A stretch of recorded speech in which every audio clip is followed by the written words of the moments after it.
Hey guys, Professor Bill of Comic Book University, and Deathstroke versus Batman issue number 35. It's technically just Deathstroke issue number 35. We're going to talk really quick about what happened in this comic book and then my thoughts, but first really quickly, let's just get into who actually made this book. All right, so this is called The Defiant Ones. This is the conclusion to this mini arc. Priest, that's Christopher Priest, did the story. Carlo Pagulayan is the penciler. Jason Paz and Andy Owens did the inks. Jeremy Cox did the colors. Willie Schubert did the letters. So, and Robinson Roca and Daniel Henriquez. Jeez, I don't know why I couldn't do that name. And Brad Anderson did the cover. A really gorgeous Francisco Mattina cover, the variant cover. Absolutely gorgeous, and like somebody pointed out, looks a whole lot like Weapon X issue number 23 cover, except chain instead of barbed wire. Anyway, this story does take place before the current events, and Deathstroke was created by Marv Wolfman and George Perez, Batman created by Bob Kane, and mostly Bill Finger. I'm under no legal obligations to say otherwise. So, these two wake up and beat the holy snot out of each other just a little bit more. They're both pretty evenly matched, but for the most part, whatever, who cares? Because they're trying to get away from the potential that the FBI could come down at any moment. And Batman is using a technique here. I think we're going to call it Bat Bravado. Batman is the absolute 100% loser in every single way, shape, and form in this regard. He's talking about, oh yeah, the FBI is here raiding my place, thanks to you. No, cockmunch. 100% thanks to you. With all due respect, I'm the nicest guy in the world, but if somebody punches me in the face, I'm going to beat that person unconscious. That's kind of the way it works. Likewise, you started this nonsense with Slade. Batman. This is the Batman is a dick month, you know? He just beat the snot out of, for crying out loud, Red Hood, you know? He just beat the heck out of Red Hood.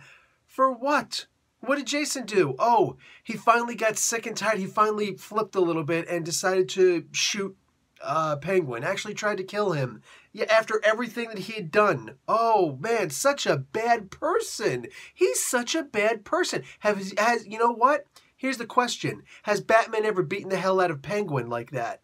No, he hasn't. So Batman was a dick in that regard. And then we move over here where Batman starts all this nonsense with Slade. Can't say, hey, I'm sorry. I was so easily tricked and manipulated by Talia. What a stupid idiot I was that I ever believed anything that she would say or didn't see all this. The world's greatest detective couldn't figure this out fast enough, and I instead right away jumped the gun and decided to blame you and start a war with the greatest freaking assassin in the DC universe, somebody who would give Gamora and Elektra a run for their money. Yeah, really freaking smart on the part of the world's greatest detective. No, Batman was a freaking idiot in this. That's the way he was written.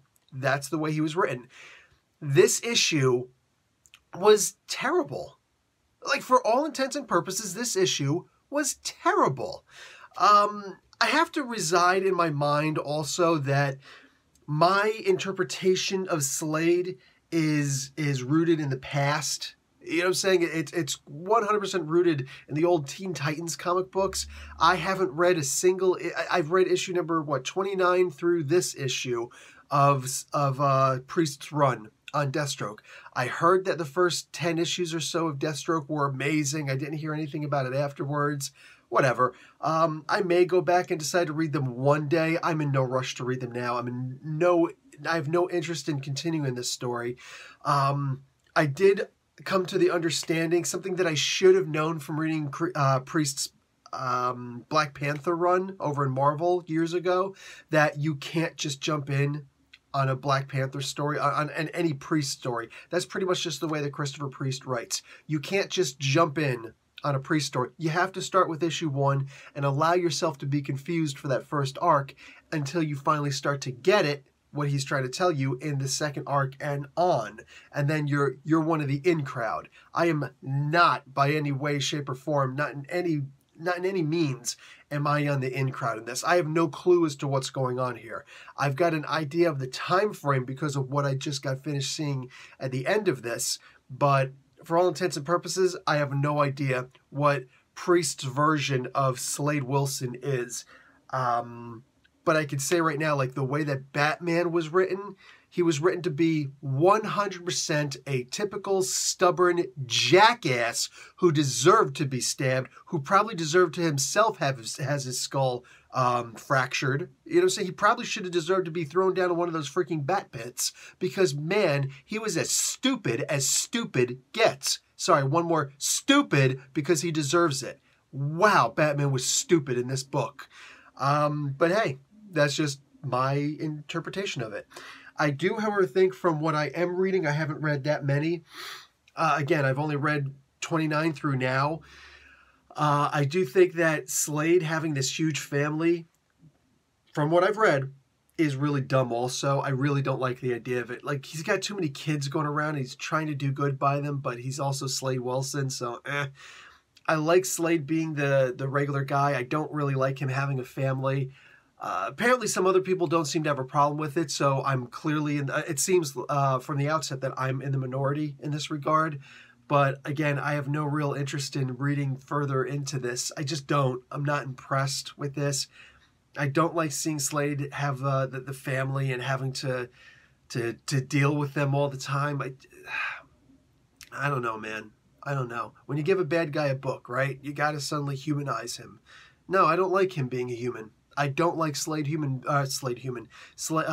Wilson being a human in that regard. I want him to be that ridiculous assassin. You give him a miniseries, sure, but maybe even, one of those 12-issue maxi series, as they call them, but actually having a book where you got to continue and have a real storyline and therefore give him connections.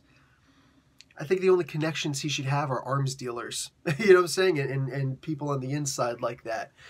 I think that a Batman crossover should be one of those necessary evil sort of things. Like, I hate you, Slade Wilson, because of what you represent, but I have to tolerate you right now because I really need you, and vice versa on the exact same measure, or more specifically, I don't hate you, Batman. I think that you're useless, and I think that you're a joke, but I absolutely need you in this regard, so joke's on me, right?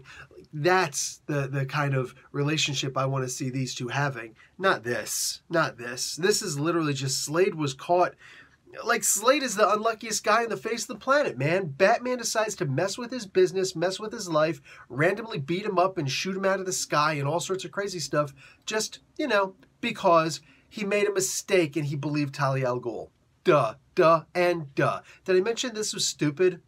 Anyway, that's just my take on this. I don't really know where else to go with this. According to what everybody's saying, Christopher Priest is doing a really good job. A few people are saying this wasn't a great arc. I agree this isn't a great arc. It's a shame because this is the arc that's going to get people to jump on. It's what it did for me. I heard it's going to be Deathstroke versus Batman. Like, oh, I'm all in because that's going to be, and Christopher Priest is doing this? Oh, that's going to be amazing. And nope, sorry. That's absolutely not what happened.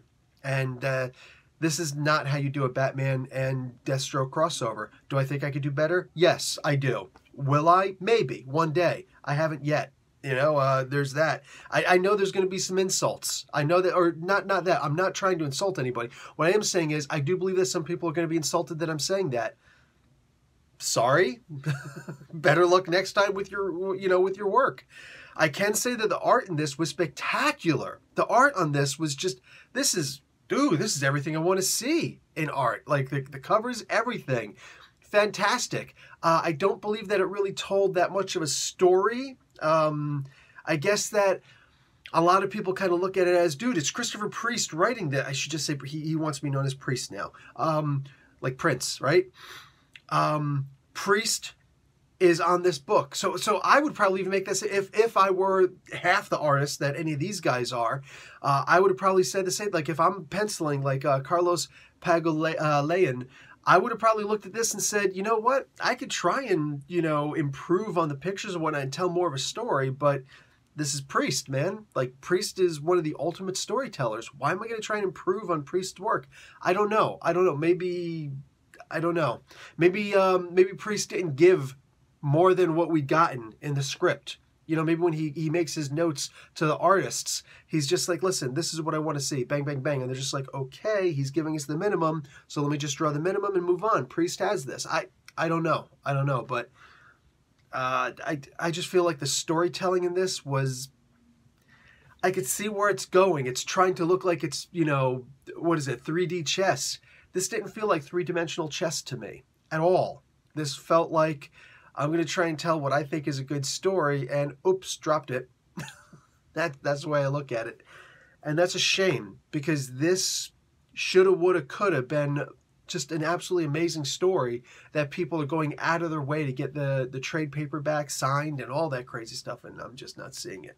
I'm not seeing it. And this not only did this not get me to stay on the series, it got me to not even want to go back and read the previous issues, you know, the previous 28 issues that I missed. I have zero interest in this anymore. In fact, I have zero interest in continuing this video. Professor Bill, Comic Book University. Class dismissed.